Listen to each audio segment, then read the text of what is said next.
thing that needed to be resolved is to go through the separation process cleanly, so that things were equitable and upfront and well known. And so I wanted that to go as smoothly as possible, as quickly as possible, and have it so that we were both kind of cooperatively doing it. Well, I know that you had a lot of experience in it and you had given me some personal advice on it, but also I like the process of the separation agreement up front. We had confidence in your experience and your capabilities to sort of do it fairly and equitably and upfront on the table. I knew you personally as well, but I also knew that you had successfully mediated other relationships. That was a pretty big draw. It was good. It was quick and easy, and both of us were at the table, and both of us were trying to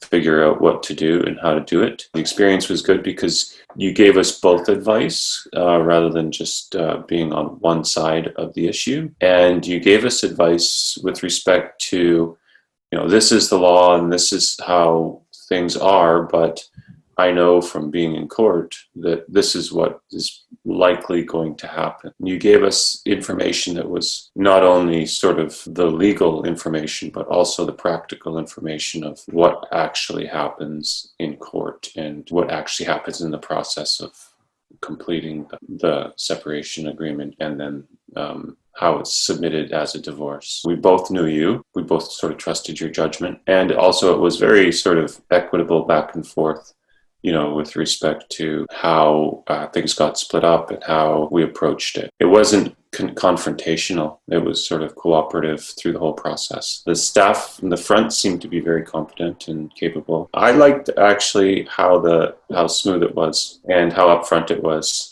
We did the separation agreement up from the beginning, and that was sort of well known, well understood, and agreed upon from the start. Our situation was somewhat simplified because we didn't have a lot of debt, so it was just basically split up what we had. Comprehensiveness of the separation agreement was good. It covered all the bases, and it was kind of a complete picture. I like the details. I like understanding the details. I like understanding the process.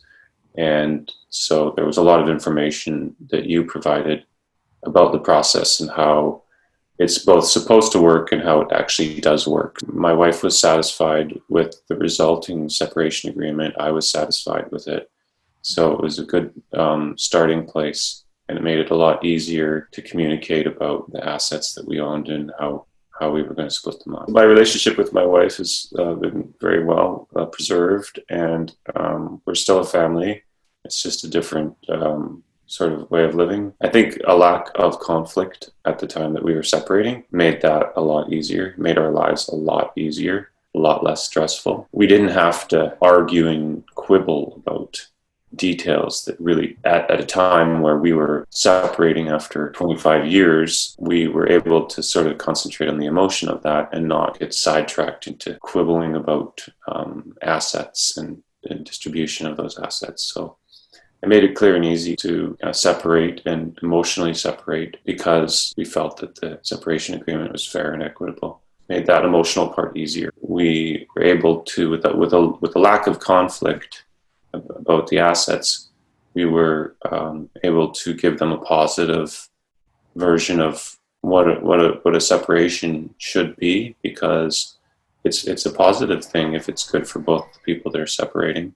I guess you could say that the process of separating and doing it sort of equitably and not having to have some private or public fights enabled us to show them there is a model where you can separate and be happier.